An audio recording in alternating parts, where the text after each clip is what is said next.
Hello बच्चों, कैसे हो आप? उम्मीद है कि आप बहुत अच्छे होंगे। आज मैं आपके लिए फिर से 80 क्वेश्चंस लेकर आया हूँ ऑब्जेक्टिव, जो कि आपके लिए बहुत ही महत्वपूर्ण होगा। आप देख सकते हैं, मैं आपको दिखा रहा हूँ। अभी यहाँ पे मैं स्टार्ट कर रहा हूँ। अब क्वेश्चन की दुनिया में चलते हैं, क्वेश्चन देखते हैं कैसा कैसा क्वेश्चन आपसे पूछ रहा है। ठीक है, तो सबसे पहला क्वेश्चन यहाँ पे पूछ रहा है कि one one M metre ampere बराबर कितना होता है। 1 मीटर एम्पियर बराबर कितना होता है। तो ये 10⁻⁻10 एम्पियर होता है। कितना होता है? 10⁻10 एम्पियर होता है। चलिए, ये पहला क्वेश्चन का आंसर आपका हो गया। दूसरा क्वेश्चन कर रहा है कि डीजल का जो उपयोग हम लोग करते हैं वो कहाँ कहाँ करते हैं। डीजल का उपयोग जो है हम कहाँ कहाँ करते हैं। तो पहले तो भारी वाहनों में करते हैं, जो भी ट्रक हैं या मतलब डीजल इंजन जो भी गाड़ी है, 4 व्हीलर, 2 व्हीलर, 6 व्हीलर, जो भी है। 2 व्हीलर तो पेट्रोल के लिए आते हैं। ठीक है, रेल इंजन भी डीजल के लिए उपयोग होता है, रेल इंजन भी होता है। विद्युत उत्पादन के लिए जो हम जनरेटर उपयोग करते हैं, जनरेटर जो है यांत्रिक ऊर्जा को विद्युत ऊर्जा में जो बदलती है। ठीक है, डायनामो जो है, डायनामो को घुमाने के लिए हम विद्युत उत्पादन के लिए जो है जनरेटर का उपयोग करेंगे, तो उसमें डीजल देंगे।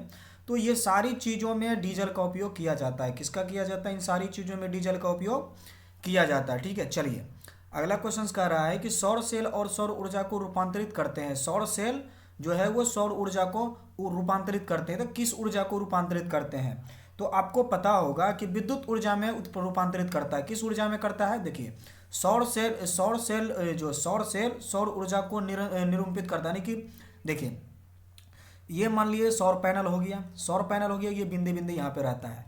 तो यहाँ पे सूर्य का प्रकाश आता है, तो ये जो है ऊर्जा, सौर ऊर्जा जो है ये क्या करता है? प्रकाश ऊर्जा को जो है विद्युत ऊर्जा में कन्वर्ट कर देता है। सौर ऊर्जा को जो है प्रकाश ऊर्जा जो है वो विद्युत ऊर्जा में कन्वर्ट कर देता है। तो ये क्या हो जाएगा? विद्युत ऊर्जा हो जाएगा। क्या हो जाएगा? विद्युत ऊर्जा हो जाएगा। ना कि आपको प्रकाश ऊर्जा मारना है, प्रकाश ऊर्जा मारिएगा तो गलत हो जाएगा। ठीक है, चलिए अगला सवाल में कह रहा है कि सोना का परमाणु संख्या कितना है। सोना का जो है परमाणु संख्या पूछ रहा है। तो सोना का परमाणु संख्या होता है 79। कितना होता है? 79 सोना का परमाणु संख्या होता है। सोना का परमाणु संख्या कितना होता है? तो 79 होता है। ठीक है, चलिए अगला सवाल में कह रहा है कि निम्न में से कौन ऑक्सीकरण की क्रिया नहीं है। अब पूछ रहा है ऑक्सीकरण की क्रिया नहीं है। क्या पूछ रहा है? ऑक्सी, देखिए दहन जो होगा इसमें ऑक्सीजन लगेगा तभी ये दहन होगा। श्वसन में भी ऑक्सीजन का जरूरत पड़ता है और भोजन का पचने में भी ऑक्सीजन का जरूरत पड़ता है। तो जहाँ जहाँ वो लगेगा यानी कि ऑक्सीजन, ठीक है, जहाँ जहाँ ऑक्सीजन लगेगा तो वो ऑक्सीकरण हो जाएगा। ठीक है, अवक्षेपण में लेकिन जो है ऑक्सीजन का कोई रोल नहीं होता है, तो अवक्षेपण इसका राइट आंसर होगा। लास्ट में ध्यान दीजिएगा, देखिए बहुत बच्चे गलती क्या करेंगे, बहुत बच्चों में गलतियां ये हो जाती है कि वो सोचते हैं कि पूछ रहा है ऑक्सीकरण की क्रिया किस में होती है। तो दहन में भी होती है, श्वसन में भी होती है, भोजन का पाचन में भी होता है। लेकिन यहाँ पे ऑप्शंस लगा हुआ है नहीं। क्वेश्चन को ध्यान दीजिएगा, नहीं लगा हुआ है। तो अवक्षेपण में जो है ऑक्सीजन का कोई रोल नहीं होता है। ठीक है, अब कह रहा है कि भैया इसमें जो है ऑक्सीजन की संयोजकता कितनी है। ऑक्सीजन की संयोजकता कितनी है? तो वो 2 हो जाती है, जो कि बाह्यतम कक्षा में जितना इलेक्ट्रॉन बचेंगे वही वही उसकी संयोजकता इलेक्ट्रॉन है। अष्टक पूरा करने के लिए जो भी इलेक्ट्रॉन की आवश्यकता हो जाए, मान ली जाए 2, 8, 18 होता है ना। तो इसमें देखिए ऑक्सीजन कितना 8 हो जाता है। 8 ऑक्सीजन हो गया तो 2 तो पहला सेल में आ गया, बचा कितना? 6 इलेक्ट्रॉन आ गया। अब इसमें से 2 इलेक्ट्रॉन अगर देंगे तब तो ये अष्टक पूरा कर लेगा, तब ना ये अष्टक पूरा करेगा। जब अष्टक ये पूरा करेगा तो 2 इलेक्ट्रॉन देंगे तभी तो अष्टक पूरा करेगा। तो ये 2 इलेक्ट्रॉन जो है उसका संयोजी इलेक्ट्रॉन हो जाएगा। ठीक है, तो कितना इलेक्ट्रॉन संयोजी हो जाएगा? 2 इलेक्ट्रॉन। चलिए अगला सवाल कहते हैं। अगला सवाल में क्या कहता है कि अम्लीय वर्षा जल का पीएच मान कितना होगा। अम्लीय वर्षा जल का जो पीएच मान होगा वो होगा, ये आपका जैसे पीएच मान अम्ल जैसे भी होगा 7 से कम होगा, 7 से कम होगा, और 7 से ज़्यादा होगा तो क्षारीय होगा। क्या होगा? 7 से ज़्यादा होगा तो वो क्षारीय होगा। तो ये 5 दशमलव लगभग जितना लीजिए 5.6 से कम, काहे कि अम्लीय वर्षा 5.6 ये भी मार सकते हैं, ये भी इससे कम। ये देखिए ये तो 5.6 है, तो यहीं तक लिमिट है ना भाई, 5.6 ही होगा, ये लिमिट लग गया। लेकिन 5.6 से कम बोल रहा है तो इससे कम 4 भी हो सकता है, 5 भी हो सकता है, 3 भी हो सकता है, 2 भी हो सकता है, 1 तो पूरी तरह से अम्लीय हो जाएगा। ठीक है, चलिए अगला सवाल, अब आंसर क्या हो गया, बी फॉर बॉल इसका आंसर हो जाएगा, ठीक है। चलिए अगला सवाल 8 नंबर में क्या कह रहा है कि चींटी के डंक में कौन सा अम्ल पाया जाता है। चींटी के जो डंक है उसमें कौन सा अम्ल पाया जाता है, तो ये कह रहा है एथेनोइक सिट्रिक नहीं, ये मेथेनोइक अम्ल पाया जाता है, ठीक है। मेथेनोइक अम्ल पाया जाएगा। चींटी जो काट लेता है, चींटी जो काटा है तो उसके डंक में जो है मेथेनोइक अम्ल पाया जाता है, ठीक है। चलिए अगला सवाल मैं कहता हूं, अगला सवाल में क्या कहता है, 9 नंबर सवाल में कह रहा है कि निम्नलिखित में से कौन संवहन ऊतक है। संवहन ऊतक कह रहा है कि एपिडर्मिस भी हो जाए संवहन ऊतक। संवहन मतलब क्या कि आदान प्रदान करने वाला, यानी कि यहाँ पे भोजन पकाया, यहाँ पे लाके पहुंचा दिया। तो फ्लोएम और जाइलम जो भी होता है, ये फ्लोएम जो हो गया, ये फ्लोएम और जाइलम जो है ये भोजन का आदान प्रदान करता है। एपिडर्मिस नहीं, एपिडर्मिस गलत चीज है, ठीक है। एपिडर्मिस दूसरा चीज है।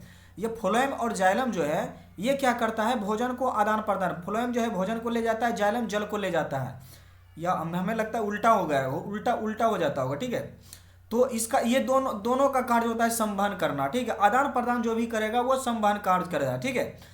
तो ये हो जाएगा बी और सी दोनों होगा, ठीक है। आंसर जो जाइलम और फ्लोएम दोनों संवहन का कार्य करते हैं। चलिए अगला सवाल में कह रहा है नंबर 10 में कह रहा है कि प्रोटोजोआ उत्सर्जित पदार्थ का निष्कासन कैसे करता है। प्रोटोजोआ जो है एक जीव है, प्रोटोजोआ एक जीव है जो कि उत्सर्जन करता है। तो उत्सर्जन करता है तो किस तरह से उत्सर्जन करता है, तो विसरण के द्वारा उत्सर्जन करता है। किसके द्वारा उत्सर्जन करता है, तो वह विसरण के द्वारा जो है उत्सर्जन करता है, ठीक है।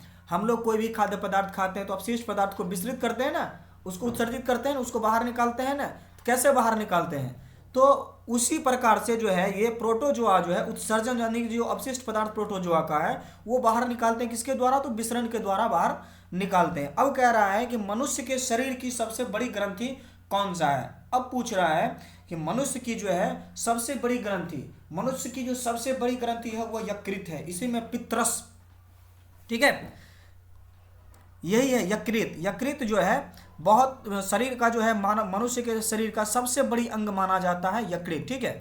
चलिए अगला सवाल मैं आपके तरफ लेके चलता हूं कि शरीर के संतुलन को बनाए रखने के लिए किसकी जरूरत होती है। शरीर की संतुलन को बनाए रखने के लिए किसकी जरूरत होती है, तो सेरिबेलम की जरूरत होती है। बैलम नहीं होता है, ये बेलम होता है, ठीक है। टाइपिंग मिस्टेक है, ये होता है सेरिबेलम,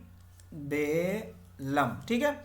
ये होता है, क्या होता है, सेरिबेलम होता है, ठीक है। चलिए अब कह रहा है कि किशोरावस्था में होने वाले शारीरिक परिवर्तन का कारण क्या है। किशोरावस्था में शारीरिक परिवर्तन जो है किसके कारण से होता है, किसके कारण से होता है, ये टेस्टोस्टेरोन यकृत, किशोरावस्था होने वाले शरीर के परिवर्तन का कारण जो है वो यकृत को ही जाता है, ठीक है। यकृत की ना ये क्वेश्चन जो है डाउटफुल है, ठीक है। ये हमें लग रहा है कि ये डाउट है। अभी सीधा इसको यकृत मानिए, फिर जैसा होगा हम आपको कमेंट में या कम्युनिटी गाइडलाइंस में हम आपको लगा देंगे, ठीक है। चलिए अब ये अगला सवाल चलता है, ठीक है। मानव हृदय में कितने कोष्ठक पाए जाते हैं। मानव हृदय में कितने कोष्ठक पाए जाते हैं, तो वो 4 कोष्ठक पाए जाते हैं। कितने कोष्ठक पाए जाते हैं, तो वो 4 कोष्ठक पाए जाते हैं, ठीक है। चलिए रक्त क्या है, रक्त क्या है। अब पूछ रहा है कि रक्त क्या है, तो वो एक ऊतक है। क्या है, एक वो ये ऊतक है, ठीक है। अब कह रहा है जीन शब्द किससे प्रस्तुत किया। जीन शब्द है, जीन शब्द का उद्घाटन जो है, जीन शब्द का जो प्रयोग किया था वो सर्वप्रथम किसने किया था, तो जोहान्स नामक वैज्ञानिक ने किया था। जोहान्स नामक वैज्ञानिक ने किया। मेंडल तो आपको पता है, डार्विन आपको पता है, लैमार्क आपको पता ही है, ठीक है। वो मेंडल जो है मटर के पौधे पर एक्सपेरिमेंट किया था, ठीक है। चलिए विद्युत चुंबक बनाने के लिए किस पदार्थ की छड़ का उपयोग किया जाता है, तो इस्पात जो होता है ये चुंबक बनाने के लिए किया जाता है, कृत्रिम चुंबक बनाने के लिए किया जाता है, इस्पात का प्रयोग किया जाता है, ठीक है। नरम लोहा को नहीं, नरम लोहा के लिए नहीं किया जाता, ठीक है। चलिए 17 का ना इस्पात का नहीं, ये नरम लोहा का ही बनता है, गलत बात। नरम लोहा का ही जो है चुंबक बनाया जाता है, इस्पात का नहीं। स्टील तो अलग चीज हो गया, ठीक है।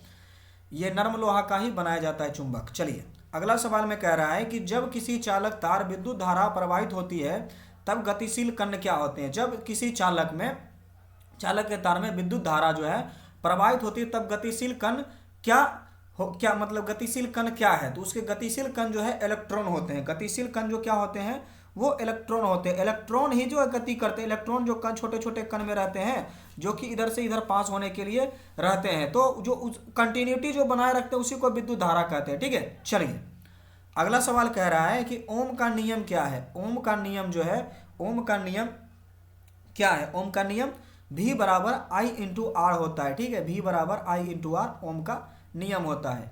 कह रहा है विभवांतर का एसआई मात्रक, विभवांतर का एसआई मात्रक जो होता है वो वोल्ट होता है। क्या होता है? वो वोल्ट होता है। जूल तो आपको पता है कार्य का मात्रक है, शक्ति का मात्रक वाट होता है, एम्पियर धारा का मात्रक होता है। ठीक है, चलिए अगला सवाल मैं आपको लेकर चलता हूँ 21 नंबर। 21 नंबर में कह रहा है कि आमीटर का जो प्रतिरोध होता है कैसा होता है? आमीटर का जो प्रतिरोध होता है वो कैसा होता है? तो वो होता है बहुत छोटा होता है। कैसा होता है?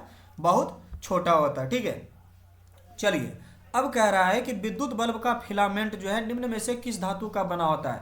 फिलामेंट किस धातु का बना होता है? तो वो टंगस्टन का बना होता है फिलामेंट। ठीक है, नाइक्रोम के तार जो है ये उष्मीय प्रभाव देता है। ठीक है, इसमें उष्मा जनरेट होता है, इसमें करंट देंगे तो ये उष्मा जनरेट करेगा। ठीक है, चलिए रिहोस्टेट क्या है? रिहोस्टेट का उद्देश्य क्या है? रिहोस्टेट का उद्देश्य क्या है? तो वो कहता है कि धारा का जो परिमाण में वृद्धि करेगा वो रिहोस्टेट कहलाएगा। धारा का परिमाण में जो वृद्धि कहलाएगा वो रिहोस्टेट कहलाएगा। अब कह रहा है कि विद्युत आवेश का एसआई मात्रक क्या है? विद्युत आवेश का एसआई मात्रक जो है कूलम्ब होता है। ठीक है, ओम तो हो गया आपका प्रतिरोध का, जूल हो गया कार्य का, और वोल्ट हो गया विभवांतर का। ठीक है, श्वसन का अंतिम उत्पाद, श्वसन का अंतिम उत्पाद क्या है? अब यहाँ पे देखिए कह रहा है श्वसन का अंतिम उत्पाद क्या है। सांस लेते हैं तो वो अंतिम उत्पाद में क्या बनता है? हम जैसे मान लीजिए जब भोजन किए, सांस लिए, ऑक्सीजन अंदर गया, अभिक्रिया किया, CO2 बाहर निकालेगा, जल को बाहर निकालेगा, ऊर्जा है, ऊर्जा हम एनर्जी, दौड़ेंगे, खेलेंगे, कूदेंगे, दौड़ेंगे तो उसमें मतलब ऊर्जा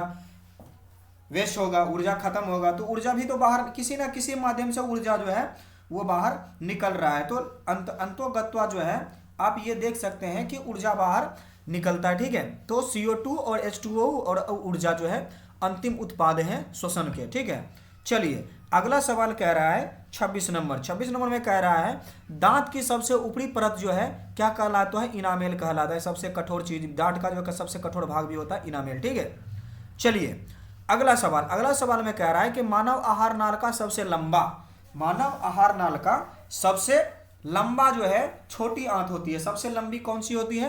तो छोटी आंत होती है। ठीक है, छोटी आंत जो है सबसे लंबा भाग है। ठीक है, चलिए अब अगला सवाल 28 नंबर में क्या कहता है? 28 नंबर में कह रहा है कि परागकण निम्न में से किसके अंदर में पाए जाते हैं? कह रहा है कि परागकण जो है किसके अंदर पाए जाते हैं? तो परागकोश के अंदर पाए जाते हैं। किसके अंदर पाए जाते हैं? तो परागकोश के अंदर पाए जाते हैं। अब कह रहा है कि चालनी नलिकाएं जो है पाई जाती है। चालनी नलिकाएं किसमें पाई जाती है? तो चालनी नलिकाएं जो है फ्लोएम में पाई जाती है। ठीक है, किसमें पाई जाती है? तो वो फ्लोएम में पाई जाती है। चलिए आरबीसी का जीवन अवधि, आपको पहले पिछले वीडियो में मैंने बताया होगा कि आरबीसी का जो अवधि होता है वो 120 डेज होता है। कितना होता है? 120 दिन होता है। ठीक है, 120 डेज। ठीक है, चलिए मानव शरीर का सबसे लंबी कोशिका, मानव शरीर की सबसे लंबी कोशिका आपको पता होगा न्यूरॉन को कहा जाता है। किसको कहा जाता है?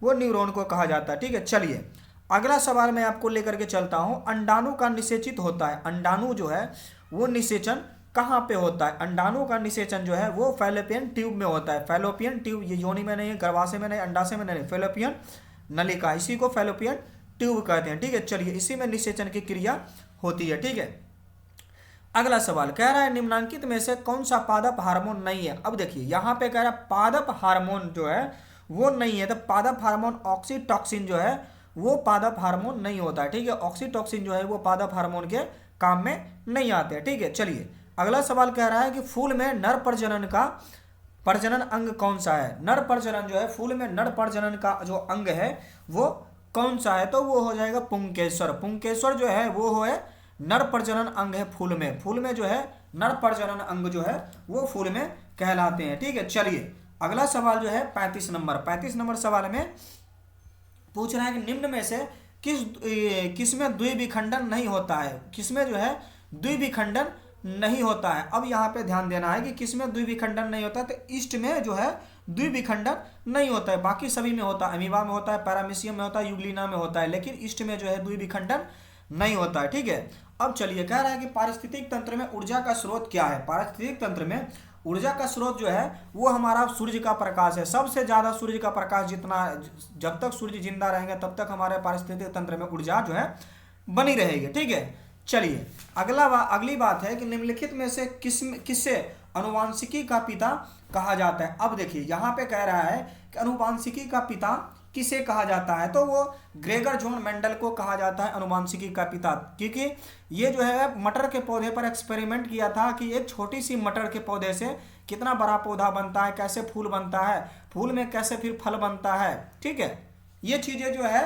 ग्रेगर जॉन मेंडल ने किया था। इनका शॉर्ट फॉर्म मेंडल ना है, जॉन मेंडल नाम दिया जाता है। ठीक है, चलिए 38 नंबर में कह रहा है कि हरे पौधे क्या कहलाते हैं, तो हरे पौधे उत्पादक कहलाते हैं। ठीक है, आपको पहले बताया था कि पहले हरा पौधा घास होता है। ठीक है, घास को कौन खाता है, तो हिरण खाता है। ये हो जाएगा आपका द्वितीय पौषी।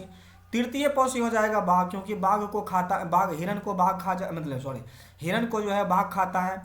घास को कौन खाता है, तो हिरण खाता है। हिरण को कौन खाता है, तो बाघ खाता है। ये तृतीय पोषी स्तर हो गया, ये द्वितीय पोषी स्तर हो गया, ये स्वयं पोषी ने पहला पोषी उत्पादक हो गया, तो इसको उत्पादक बोलते हैं। ठीक है, चलिए अब कह रहा है कि नर युग्मक में गुणसूत्रों की संख्या कितनी होती है। नर युग्मक में गुणसूत्रों की संख्या 23 होती है। ठीक है, 23 होती है। अगर जोड़ा पूछ लेगा 46 होती है। ठीक है, 23 वो जो है नर का होता है और 23 जो है मादा का होता है। ये हो जाएगा मेल और ये हो जाएगा फीमेल, ये दोनों मिलता है तो 46 गुणसूत्र पाए जाते हैं। ठीक है, नर और मादा में टोटल 40 गुणसूत्र पाए जाते हैं। ठीक है, चलिए अगला सवाल में कह रहा है कि ओजोन परत जो है वो कहाँ पर पाई जाती है। ओजोन परत जो है स्ट्रेटोस्फीयर में पाया जाता है। किस में पाया जाता है, तो स्ट्रेटोस्फीयर में पाया जाता है। ठीक है, अब कह रहा है कि ऐसे तत्व जो इलेक्ट्रॉन को त्याग कर धनात्मक आयन बनाते हैं कहे जाते हैं। अब कह रहा है कि ऐसा तत्व है जो है, मतलब कोई ऐसा तत्व है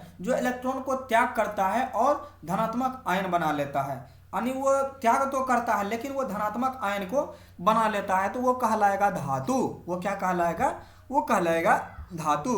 अब कह रहा है कि लोहा पर जिंक को लेपित करना है। लोहा को जिंक मतलब लोहा पर जो है जिंक को लेपित करना है तो क्या कहलाएगा। लोहे पर जो जिंक को लेपित करेंगे तो वो संक्षारण गैल्वेनाइजेशन करें, जस्ता को गैल्वेनाइजेशन कहते हैं ना, गैल्वेनाइजेशन करेंगे, गैल्वेनीकरण करेंगे। ठीक है, संक्षारण लोहा पर जिंक लेपित करना तो वो गैल्वेनाइजेशन कहलाएगा। संक्षारण तो हो जाएगा उस पे जो है ये क्या बोलते हैं संक्षारण में हो जाएगा, ये मामला गड़बड़ा रहा है कि संक्षारण में हो जाता है कि वो गल रहा है विद्युत, मतलब उसमें जो है जंग लग रहा है, बोलने में भी मतलब गड़बड़ा जाता है। जंग लग रहा है तो जंग लगता है तो लोहा झड़ता है, लोहा झड़ता है धीरे धीरे, मतलब ऑक्सीजन से अभिक्रिया करके, ये जल से अभिक्रिया, जल में भी ऑक्सीजन रहता है उससे अभिक्रिया करके वो उसमें जंग पकड़ लेता है तो उसका मतलब क्षरण होने लगता है, यानी कि खत्म होने लगता है, लोहे की जो है गुणवत्ता खत्म होने लगती है तो उसको संक्षारण कहते हैं। ठीक है और गैल्वेनीकरण जो है वो जिंक को जो है लोहा पर लेपित कर देते हैं ताकि उसमें संक्षारण कम हो, इसी को गैल्वेनीकरण कहते हैं। ठीक है, चलिए 43 नंबर में कह रहा है कि निम्न में से ससंयोजी यौगिक कौन है, तो CH4 जो है ससंयोजी है। तो जैसे देखिए C हो गया, कार्बन हो गया, ये हो गया, ये हो गया, ये हो गया, ये हो गया, चारों बगल जो हो गया H। ठीक है, देखिए इसका 6 होता है, 2 4, इसका संयोजी इलेक्ट्रॉन 4 हो गया, 4 हाइड्रोजन के 4 बॉन्ड है, 1 2 3 4 बॉन्ड है। चलिए यही इसीलिए हो गया संयोजी यौगिक। ठीक है, चलिए अगला सवाल में कह रहा है कि आभूषण बनाने वाला सोना कितने कैरेट का होता है। देखिए आभूषण बनाने के लिए हम 22 कैरेट के सोना का उपयोग करते हैं। ठीक है, आभूषण बनाने के लिए 22 कैरेट के सोना का उपयोग करते हैं, ना कि 24 कैरेट। सोने की शुद्धता जो होती है 24 कैरेट में नापी जाती है। ठीक है, लेकिन वो आभूषण बनाएंगे तो 22 कैरेट में बनाएंगे। ठीक है, अब कह रहा है निम्न में से उत्कृष्ट तत्व जो है वो कौन है। उत्कृष्ट तत्व जो है वो हो जाएंगे आर्गन, इसी को निष्क्रिय गैस भी कहा जाता है। अब कह रहा है कि ताम्र एवं टीन के मिश्रित धातु को क्या कहते हैं। ताम्र एवं टीन के मिश्रित धातु जो है वो पीतल कहलाते हैं। क्या कहलाते हैं, वो पीतल ना कांसा कहलाते हैं। पीतल नहीं, पीतल दूसरे चीज के लिए किया जाता है, वो कांसा कहलाता है। ठीक है, क्या कहलाता है, वो कांसा कहलाता है। ठीक है, सोल्डर जो है वो भी एक मिश्र धातु है, पीतल भी एक मिश्र धातु है। ठीक है, चलिए अगला सवाल में कह रहा है कि प्लास्टर ऑफ पेरिस का रासायनिक सूत्र क्या है। प्लास्टर ऑफ पेरिस का रासायनिक सूत्र जो है CaSO4 इंटू 2H2O जो है प्लास्टर ऑफ पेरिस का रासायनिक सूत्र है। CaSO4 into 2H2O plaster of Paris का रासायनिक सूत्र होता है। ठीक है, चलिए अम्ल और क्षार आपस में अभिक्रिया कर बनाते हैं। अम्ल और क्षार जो है आपस में अभिक्रिया करके क्या बनाते हैं, तो वो लवण बनाते हैं। क्या बनाते हैं, वो लवण बनाते हैं। चलिए अगला सवाल में कह रहा है कि बुझा हुआ चूना क्या है। बुझा हुआ चूना का रासायनिक सूत्र पूछ रहा है। बुझा हुआ चूना का रासायनिक सूत्र हो जाएगा CaOH का होल ट्वाइस, CaOH का होल ट्वाइस। ठीक है, अब कह रहा है कि निम्न में भस्म नहीं है। निम्न में से कौन ऐसा है जो कि भस्म नहीं है, तो वो NaCl। NaCl क्या है, तो वो लवण है। ठीक है, NaCl क्या है, तो वो लवण है। ठीक है, चलिए जस्ता का अयस्क क्या कहलाता है। जस्ता का अयस्क जो है वो जिंक ब्लेंड कहलाता है। ठीक है, जिंक ब्लेंड कहलाता है। जस्ता का अयस्क जो है वो जिंक ब्लेंड कहता है। अब कह रहा है सिलिकॉन क्या है। सिलिकॉन जो है ये उपधातु है। सिलिकॉन जो है एक उपधातु है, ना तो ये धातु है ना ही वो धातु है, ये उपधातु है। ठीक है, चलिए अगला सवाल में कह रहा है कि अल्कोहल में कौन सा तत्व उपस्थित होता है। वो पूछ रहा है कि अल्कोहल में कौन सा तत्व जो है वो उपस्थित रहता है। तो अल्कोहल में जो है नाइट्रोजन तत्व जो है वो उपस्थित रहता है। ठीक है, अल्कोहल में नाइट्रोजन जो है वो उपस्थित रहता है। अब कह रहा है मेथनोइक अम्ल का सामान्य नाम क्या है। मेथनोइक अम्ल का सामान्य नाम जो है फॉर्मिक अम्ल है। क्या है, फॉर्मिक अम्ल है। ठीक है, चलिए अगला सवाल कह रहा है कि स्वपोषी पोषण के लिए आवश्यक होता है। स्वपोषी पोषण के लिए देखिए क्लोरोफिल भी जरूरी है, कार्बन डाइऑक्साइड भी जरूरी है, जल भी जरूरी है, सूर्य का प्रकाश भी जरूरी है। स्वपोषी किसे कहते हैं, तो हरे पौधे को जो है, हरे पौधे को हम लोग स्वपोषी बोलते हैं। हरे पौधे को क्या बोलते हैं, स्वपोषी बोलते हैं। चलिए तो ये इनमें से सभी हो जाएगा, डी फॉर डॉग, इनमें से सभी। अब कह रहा है कि मैग्नीशियम में पाया जाता है। अब कह रहा है मैग्नीशियम में क्या पाया जाता है, तो वो मैग्नीशियम में क्लोरोफिल पाया जाता है। ठीक है, क्लोरोफिल में जो है मैग्नीशियम पाया जाता है। मैग्नीशियम पाया जाता है किस में पाया जाता है, क्लोरोफिल में, लाल रक्त के कण में, वर्णी लवक में, श्वेत रक्त कण में नहीं, क्लोरोफिल में जो है ये मैग्नीशियम पाया जाता है। अब कह रहा है कि तैलीय कागज होता है। तैलीय कागज कैसा होता है, तो वो पारभाषक होता है। ठीक है, तैलीय कागज, अगर किसी कागज पे आप तेल गिरा दीजिएगा उसका कलर चेंज हो जाएगा। ठीक है, कलर जो है वो चेंज हो जाएगा और उसके आर पार जो है पारभाषक बन जाएगा। ठीक है, उसको पारभाषक कहेंगे। ठीक है, चलिए अगला सवाल में कह रहा है कि लेंस द्वारा उत्पन्न आवर्धन का SI मात्रक, SI मात्रक क्या है, तो वो उसका कोई बीमा नहीं होता है। पहले भी हम बताए थे, वो मात्रक बीमाहीन होता है। क्या होता है, बीमाहीन होता है या मात्रकहीन होता है, मात्रक विहीन होता है।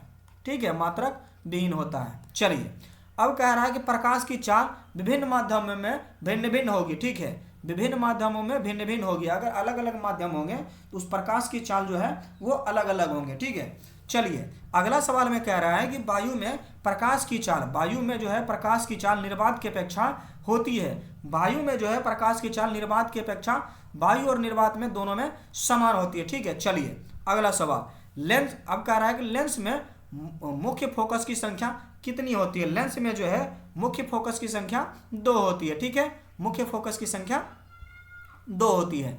चलिए अब कह रहा है विद्युत का अच्छा चालक कौन है। विद्युत का अच्छा चालक जो है, लकड़ी में विद्युत सुचालक, प्लास्टिक विद्युत सुचालक नहीं है। कार्बन जो है, कार्बन अपवाद में है। ग्रेफाइट जो है, ग्रेफाइट जो है विद्युत का सुचालक है। लेकिन सबसे ज़्यादा चांदी में जो है, आप चांदी मारेंगे कि चांदी जो है विद्युत का अच्छा चालक होता है। क्या होता है, चांदी जो है विद्युत का अच्छा चालक होता है। ठीक है, चलिए अब कह रहा है कि शुष्क सेल में, शुष्क के सेल में ऋण इलेक्ट्रॉन बना होता है। ऋण इलेक्ट्रॉन जो है वो बना होता है, तो वो बना होता है कार्बन का। किसका बना होता है, तो कार्बन का बना होता है। चलिए अगला सवाल में मैं लेके चलता हूं कि 1 जूल का मान पूछ रहा है कि 1 जूल का मान क्या होगा। तो 1 जूल का मान जो है वो होता है 0.24 कैलोरी। 0.24 कैलोरी होता है। वनस्पति तेलों में क्या होती है, वनस्पति तेलों में पूछ रहा है कि क्या होती है। वनस्पति तेलों में लंबी और संतृप्त हाइड्रोकार्बन की श्रृंखलाएं होती है, और लंबी और संतृप्त हाइड्रोकार्बन की श्रृंखलाएं जो है वो पाई जाती है। तो वो किस में पाई जाती है, वनस्पति तेलों में पाई जाती है। अब पूछ रहा है कि ब्यूटेन जो है वो कितने समावयवी, ब्यूटेन के जो है कितने समावयवी संभव हो सकते हैं। तो ब्यूटेन के जो है 2 समावयवी संभव हो सकते हैं। ठीक है, चलिए अब कह रहा है कि मेंडलीव के आवर्त नियम जो है, आवर्त नियम तत्वों का वर्गीकरण के आधार जो है किस पे किया गया था। तो वो तत्वों के वर्गीकरण का जो आधार था वो था कि परमाणु के द्रव्यमान के अनुसार जो है मेंडलीव ने अपने आवर्त सारणी में ये चीजें दर्शाई थी कि आवर्त तत्वों को जो है उसके द्रव्यमान के अनुसार जिसका द्रव्यमान सबसे कम था उसको आगे रखा गया था, और जिसका द्रव्यमान 1 से ज्यादा रहता था तो उसको दूसरे नंबर पर, फिर दूसरे से जिसका ज्यादा रहता था तो उसको तीसरे नंबर पर रखा गया था। ठीक है, चलिए अब कह रहा है कि अमोनिया के अणु में नाइट्रोजन और हाइड्रोजन के परमाणुओं की संख्या का अनुपात पूछ रहा है। तो वो 1:3 का होता है, उसमें 1 नाइट्रोजन होता है तो उसमें 3 हाइड्रोजन होता है, NH3। ठीक है, 1 नाइट्रोजन हो गया तो 3 जो है वो हाइड्रोजन हो जाता है। ठीक है, चलिए अगला सवाल में कह रहा है कि निम्न में से कौन कमरे के ताप पर जो है द्रव के रूप में रहते हैं। अब कह रहा है, जिससे देखिए द्रव के रूप में तो पारा रहते हैं, सबसे पहला काम पारा रहते हैं। वो धातु में ले लीजिएगा तो वो ब्रोमीन रहते हैं। कौन सा रहते हैं, तो वो ब्रोमीन रहते हैं। ये दोनों चीजें याद रखिएगा, ब्रोमीन जो है वो धातु के रूप में है और धातु के रूप में जो है वो क्या हो जाएगा, पारा हो जाएगा। लेकिन यहाँ पे कह रहा है निम्न में से, यानी कि ये एथेन नहीं होगा, एथीन नहीं होगा, एथेनॉल, ये एथेनॉल जो है वे कमरे के ताप पर जो है वो द्रव के रूप में होते हैं। मीथेन तो होगा नहीं, मीथेन एक जहरीली गैस है जिसको सूंघने या पीने से आदमी की मौत भी हो सकती है। ठीक है, चलिए अगला सवाल में देखता हूं। अगला सवाल में कह रहा है कि सिरका में निम्न में कौन सा अम्ल पाया जाता है। अब कह रहा है कि सिरका में निम्न में से कौन सा अम्ल पाया जाता है, तो वो एसिटिक अम्ल पाया जाता है। ठीक है, कौन सा अम्ल पाया जाता है, तो एसिटिक अम्ल जो है वो पाया जाता है। अब कह रहा है कि निम्न में से कौन कार्बन का अपरूप है। अब देखिए कार्बन का अपरूप ग्रेफाइट सबसे उत्तम है, क्योंकि ये विद्युत का सुचालक भी होता है। क्या होता है, विद्युत का सुचालक भी होता है। ठीक है, क्योंकि यहाँ पे जो है इसमें कहा जाता है कि ये एक उपधातु है। ठीक है, कार्बन जो है एक उपधातु है, लेकिन फिर भी जो है ये विद्युत का सुचालक होता है। ठीक है, और सॉरी वो धातु है लेकिन फिर भी ये विद्युत का सुचालक होता है। वो धातु होते हुए भी विद्युत का सुचालक होता है। ठीक है, चलिए कार्बन का अपरूप है, इन निम्न में से कौन कार्बन का अपरूप है। देखिए इनमें से ना ग्रेफाइट तो कार्बन का अपरूप है ही, ये गलत है। ठीक है, फ्लोरीन भी C16 होता है, ये भी होता है। ठीक है, ये हीरा तो होगा नहीं। ठीक है, इनमें से कोई नहीं, ना ये ठीक है, ग्रेफाइट ठीक है। कार्बन निम्न में से कौन कार्बन का अपरूप, अगर यहाँ पे पूछ देता नहीं तब हो जाता हीरा जो है कार्बन का अपरूप नहीं है। ठीक है, हीरा भी कार्बन का अपरूप है। एक सेकेंड मैं आपको यहाँ पे एक सेकेंड आप रुक जाइए। क्वेश्चंस का जो है क्वेश्चन हमें लग रहा है कि गलत लिखा हुआ है। एक सेकेंड क्वेश्चन में ये निम्न में से कौन कार्बन का अपरूप है, निम्न में से कौन कार्बन का अपरूप है, कार्बन का अपरूप है।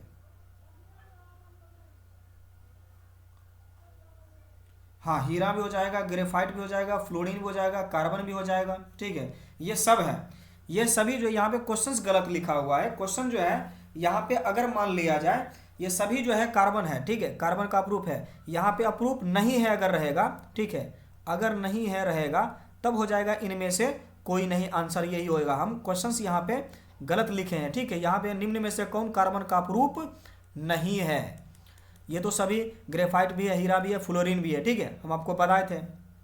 चलिए अगला सवाल में कह रहा है कि एक अनुसूत्र परंतु विभिन्न सूत्र वाले यौगिक कहलाते हैं। एक अनुसूत्र परंतु विभिन्न अनुसूत्र वाले यौगिक जो है वो कहलाते हैं, तो वो कहलाते हैं समावयवी। वो क्या कहलाते हैं, समावयवी कहलाते हैं। अब कह रहे हैं कि दाढ़ी बढ़ाने के लिए कौन सा दर्पण का उपयोग किया जाता है। दाढ़ी बढ़ाने के लिए जो है वो अवतल दर्पण का प्रयोग किया जाता है। ठीक है, अवतल दर्पण का दाढ़ी बनाने के लिए प्रयोग में लाया जाता है। श्वेत प्रकाश वर्ण क्रम में किस रंग की किरण का विचलन जो है वो अधिक होगा, किस रंग का विचलन जो है सबसे अधिक होगा, तो वो बैगनी का जो है विचलन सबसे अधिक होगा। बैगनी का विचलन जो है सबसे अधिक होगा। अब कह रहा है कि समतल दर्पण की फोकस दूरी जो है, समतल दर्पण की फोकस दूरी कितनी होती है, तो समतल दर्पण की फोकस दूरी जो है वो अनंत होती है। समतल दर्पण की फोकस दूरी कैसी होती है? तो अनंत होती है। अब कह रहा है कि अवतल दर्पण के सामने, अवतल दर्पण के सामने वस्तु को कहाँ रखा जाए ताकि प्रतिबिंब उल्टा वास्तविक समान आकार का बने। कह रहा है कि अवतल दर्पण के सामने वस्तु को कहाँ पर रखा जाए ताकि उसका जो प्रतिबिंब जो है, प्रतिबिंब उल्टा बने, वास्तविक बने और समान आकार का बने। तो उसको हम वक्रता केंद्र पर रख देंगे, उसको हम वक्रता केंद्र पर रख देंगे। ठीक है, वक्रता केंद्र पर रखेंगे तो उसका प्रतिबिंब जो है वो उल्टा बनेगा, वास्तविक बनेगा और समान आकार का बनेगा। अब कह रहा है कि तारे जो हैं, तारे टिमटिमाते क्यों हैं? तारे जो है टिमटिमाते, तारे के टिमटिमाने का कारण पूछ रहा है। तारे के टिमटिमाने का कारण पहले मैंने आपको बताया था अपवर्तन। तो यहाँ पे दिया है वायुमंडल में अपवर्तन के कारण, वायुमंडलीय अपवर्तन के कारण जो है तारे टिमटिमाते हुए नजर आते हैं। ठीक है, अब कह रहा है 78 नंबर में कि मानव नेत्र के लिए दृष्टि का अस्थायित्व कितना होता है? दृष्टि का जो है वो अस्थायित्व कितना होता है? तो 1/16 सेकेंड होता है। क्या होता है? 1/16 सेकेंड होता है। देखिए बहुत सारे जो हमें लगता है टाइपिंग मिस्टेक इसमें दिख रहा है। ठीक है, मैं फिर से क्वेश्चंस को देख लेता हूं। मानव नेत्र पूछ रहे हैं ना, मानव नेत्र के लिए दृष्टि का स्थायित्व जो है 1/16 ही होना चाहिए। मैं क्वेश्चंस को देख लेता हूँ। पिछले क्वेश्चन में भी टाइपिंग मिस्टेक था, इसमें भी टाइपिंग मिस्टेक है। ठीक है, मैं देख लेता हूँ।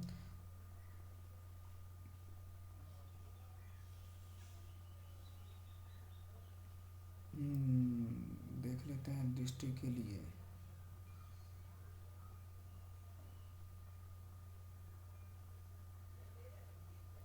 वन बाई सिक्सटीन ही होता हो, 1/16 ही होता है। ठीक है, 25 सेंटीमीटर जो है न्यूनतम दूरी उसका होता है। 25 सेंटीमीटर तक हम लोग जो है देख सकते हैं। ठीक है, चलिए अगला सवाल जो है 1/16 ही देखिएगा।